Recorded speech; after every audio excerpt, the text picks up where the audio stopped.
Welcome everyone to AI for the Average Joe, Season 3, Episode 3. And we're going to go slightly down the rabbit hole today in regards to apprenticeships and some of the changes that we've had recently, particularly around what you might know as functional skills. When we have Christine Edwards with us, who is an absolute specialist in this. But what we can do is think about the digestion of functional skills when it comes to AI and just making things a lot easier for us, whether you're an employer of apprentices, whether you're a training provider, or whether you're an apprentice yourself, really.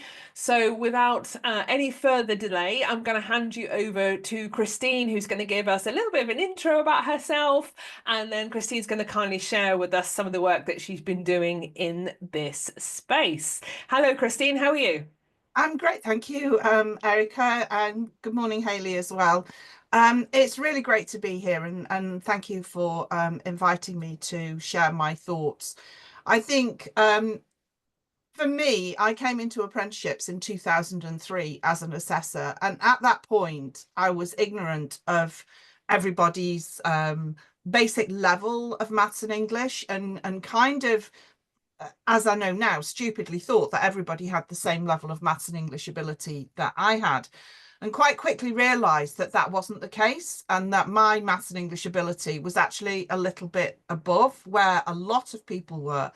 And as I went through my journey developing as an assessor and then to be part of the quality team and I guess really a champion around supporting maths and English, realised that it was holding people back by not having this level of maths and English that is so essential, and that many people were seeing maths and English really as still something you do at school and not as a life skill. And I guess that's when it became my passion to try and help people to understand how important the development of maths and English is all the time, and not just the qualification.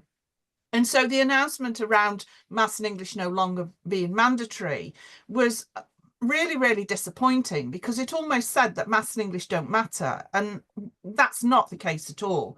And one of the things that I say quite frequently is the only way we don't use maths and English all the time is by stopping in bed with the covers over our head and not even looking at our phone.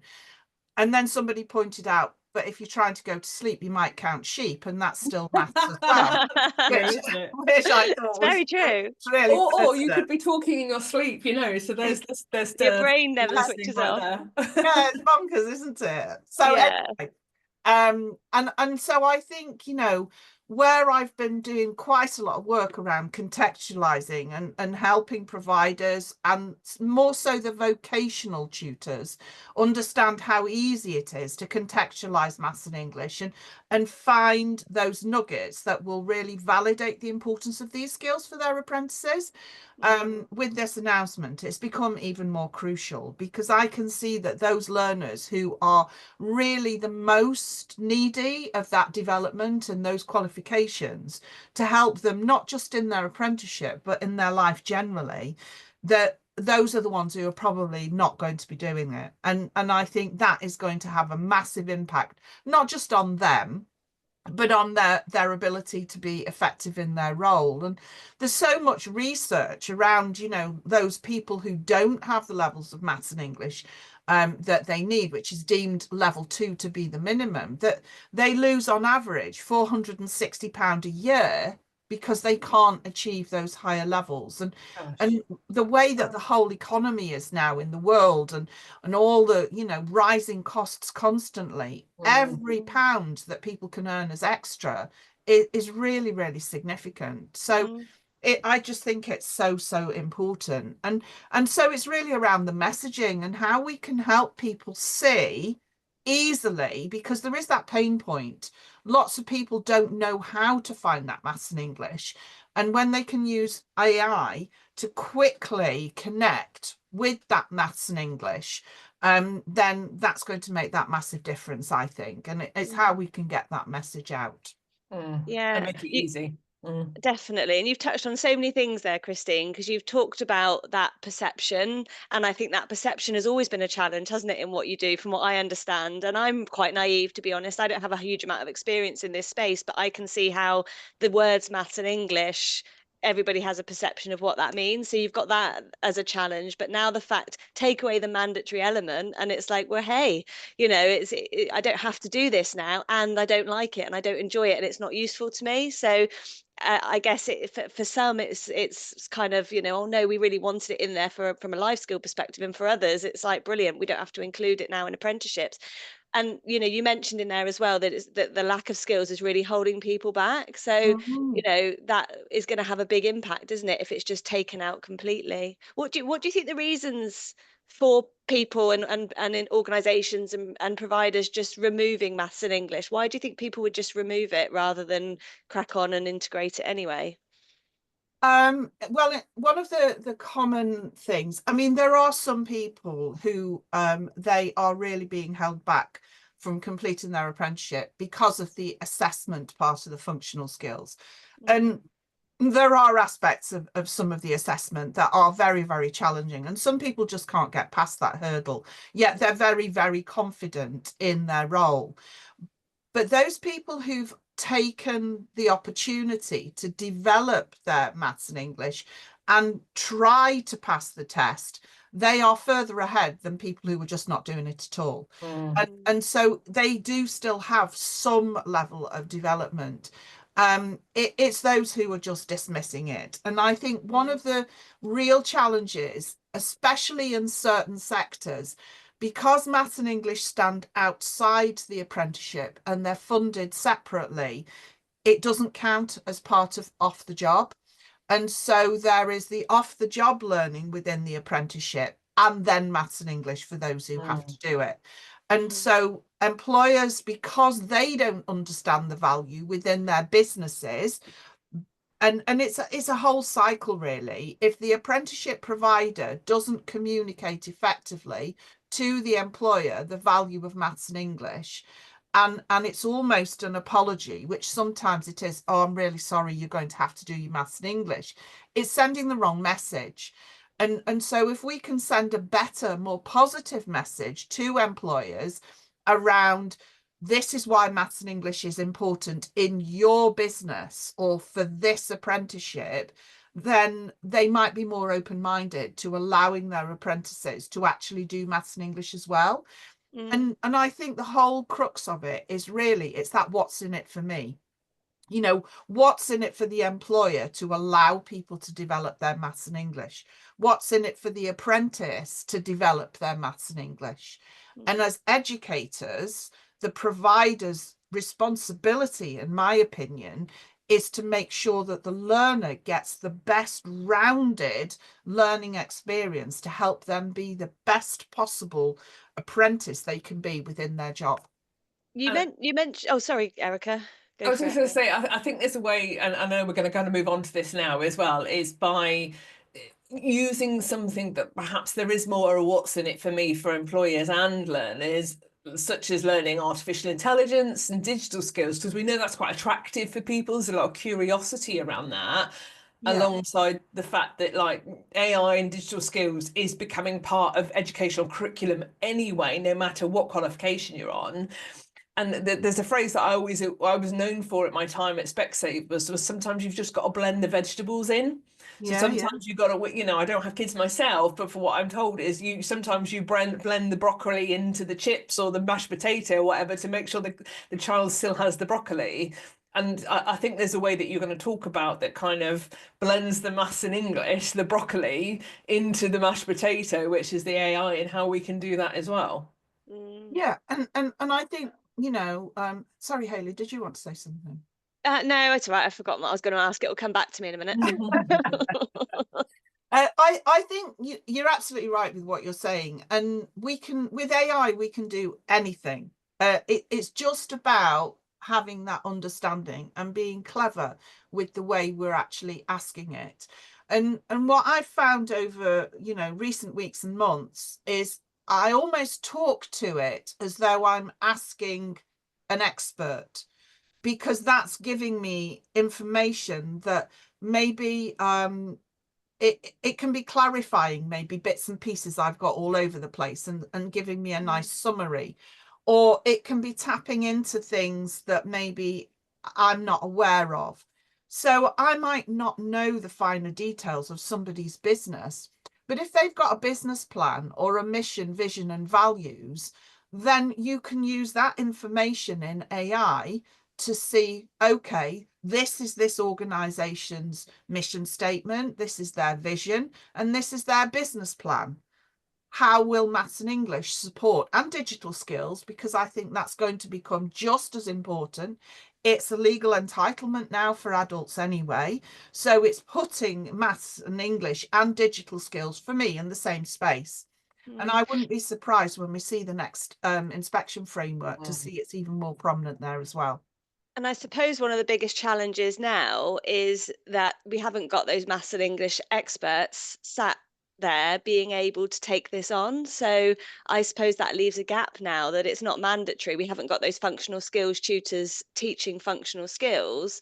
So where does that leave the tutors who are delivering wider Exactly. apprenticeships? Exactly. I mean, it's going to, there is still, you know, the platforms that have the maths and English resources, which that's fine, but that's a little bit like the GCSE aspect, because GCSE is just teaching knowledge. Functional skills is about applying that knowledge. And so you can go on these platforms and you can learn how to do fractions, ratio, probability, but that doesn't mean you can use it. That application needs additional work. And as long as the apprentices and any learner really is tapped in enough to developing the knowledge, then the vocational tutor can support that application because they'll know where it's actually happening.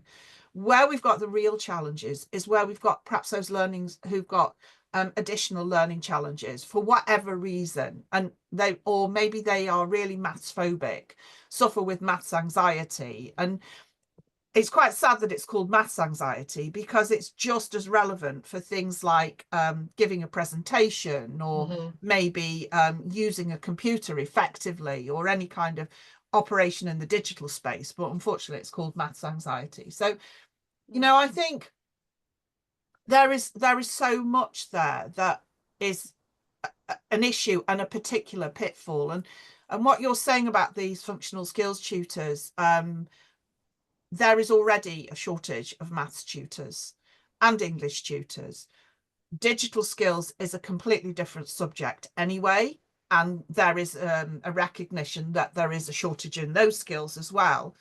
And so potentially what we're going to have is lots of functional skills tutors being made redundant and finding other jobs. And then when it's identified, oh, actually, maybe we've made a bit of a mistake, because I think that is going to come. And where are we going to get those people from then?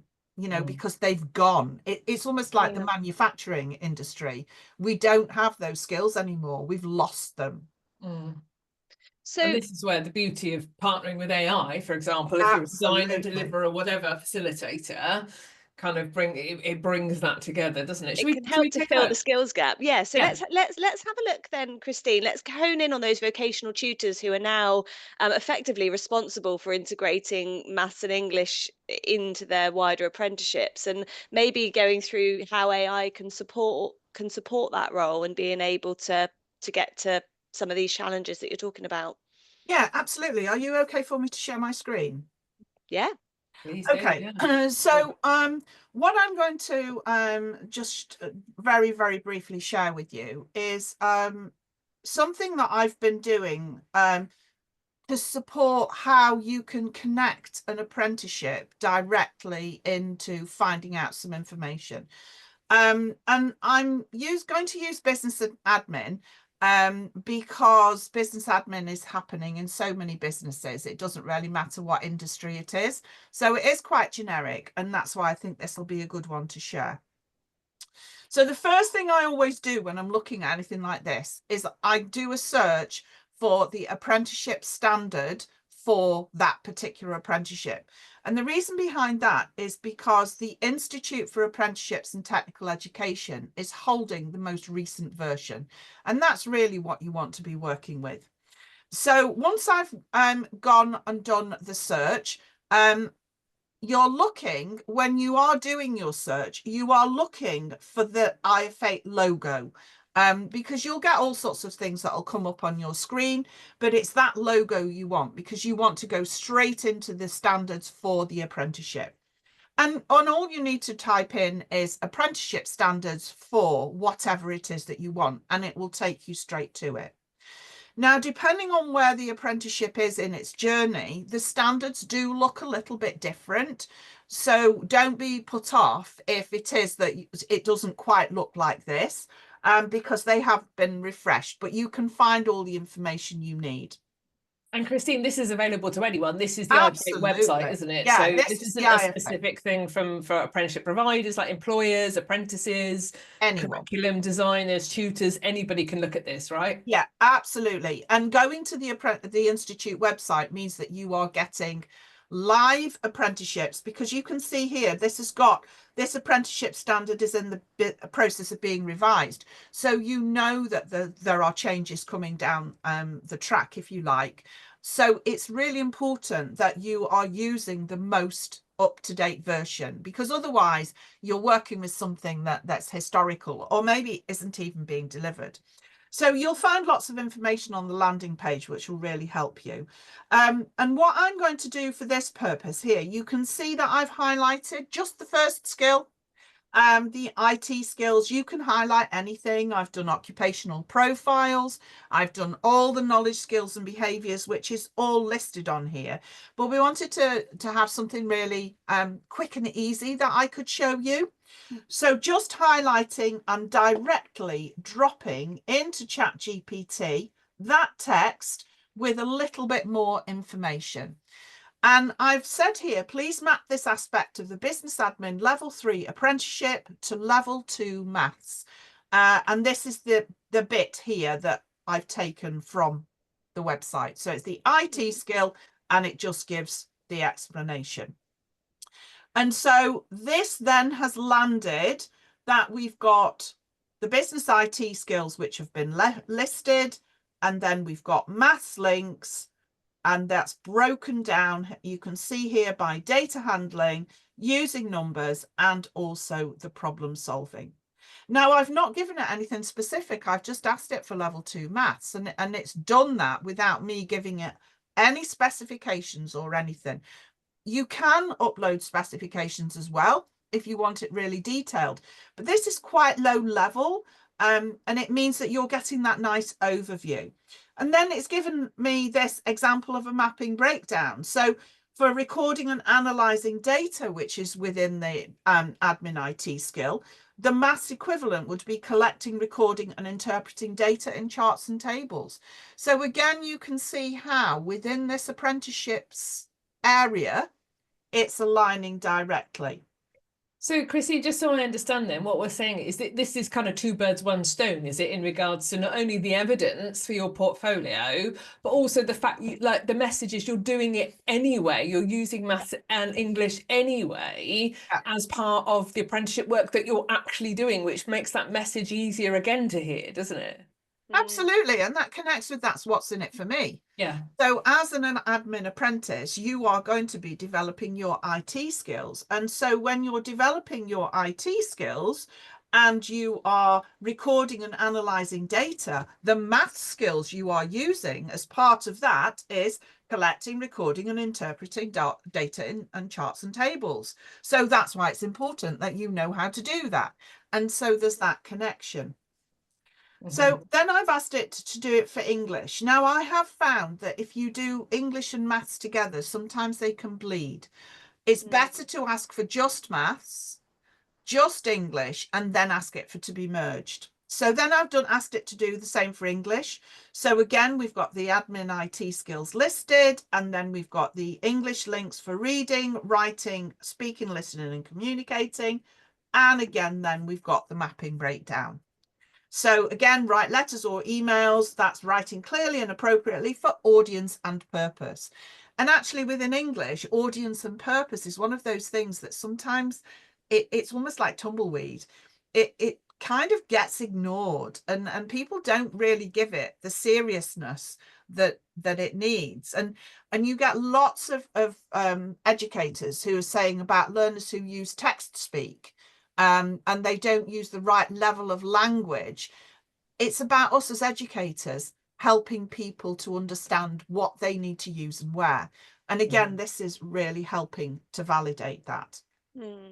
It does it, you know, three birds with one stone, Erica, because I think Yeah. another thing that you're doing is you're saying to people, look, it is in there, it aligns. You know, if you don't Absolutely. focus on maths at all, then these are going to be the admin IT skills that you're not going to be fully supporting people to be able to competently do. And it's Yeah, just highlighting that, and it's so clear and quick and easy to read, isn't it? That I think it just absolutely. really highlights that. It Yeah. highlights it to me, even just sort of listening to you.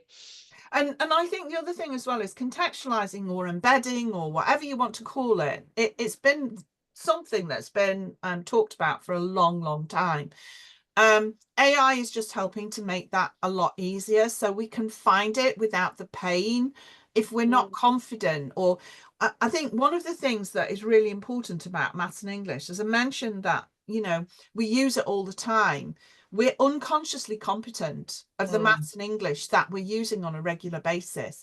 We're great at knowing what we can't do and identifying those things. And that's because the pre-16 system is set up not for celebrating what we've achieved, but for pointing out where we can improve. Whereas we need to look at this with a different pair of eyes. You know, what are you doing anyway? What are you good at? How can we make that better? Where's this relevant? And I think when the maths and English is brought to life more within everything, it tips the balance. And that makes people realize, oh, actually, maybe I do need these skills. Maybe they are important to me. Oh, maybe it's worth me getting a level 2 qualification to validate that I've got these skills. Yeah, yeah. Brilliant. Thank you, Christine. You're welcome. Just to summarize some of this, I suppose, because you've shared so much good information and your knowledge and expertise never ceases to amaze me in this area. But what kind of one or two practical things would you say to people listening to this recording around how AI can help them at a time when maths and English seems to be falling off the agenda a little bit for apprenticeships? I think first of all, just recognize the importance of maths and English. And not to dismiss it, not to think, oh, we just don't need that anymore. And also just to talk to whatever form of AI you use, because they all work in a similar way. Talk to it and ask it for ideas, for tips, for techniques, and don't be afraid of it, because the other side as well is we've touched on digital skills. The more you use AI, the more your digital skills will improve. And likewise, if you're not confident with maths and English yourself and you're not sure on how to find it, the more you look for it, the more you find, the more confident you will also become. Because maths was my strongest subject at school, but I'm far better at it than I was at school, just because I've been supporting other people to develop theirs and I've been teaching it. And it's a little bit like, you know, going back to what I said about the difference between knowledge and the skills. Even if we're taught fractions, unless we use it, we won't remember it. We have to put this knowledge to practice. Otherwise, it just disappears. And then we forget all about it. So the more we can bring basic maths and English skills to life and spotlight them and help people recognize they are using them, then the more vital that's going to be for them and their development. Brilliant. Thank you so much, Christine. You've been a pleasure to speak to, as always. Thank you. As always, for sure. Christine, if anybody's watching and listening to today's podcast, wants to reach out to you, wants to learn more, wants to contact you, what's the best way for them to do that? Probably via LinkedIn. If you search for Christine Edwards QTLS, because I don't think there's another one. Not Christine Edwards is, but I don't think the QTLS. And your company name, Creating Excellence, I think, isn't it? So what's the website? So the website is creatingexcellence.co.uk. Brilliant. Christine, thank you so much for your expertise. Again, it's always amazing to hear how AI shines a different light onto challenges that we're already seeing, but provides kind of new and innovative ways of overcoming those challenges. So thanks for sharing your expertise. And thank you so much for watching today's episode. We look forward to seeing you on the next one. Thanks very much.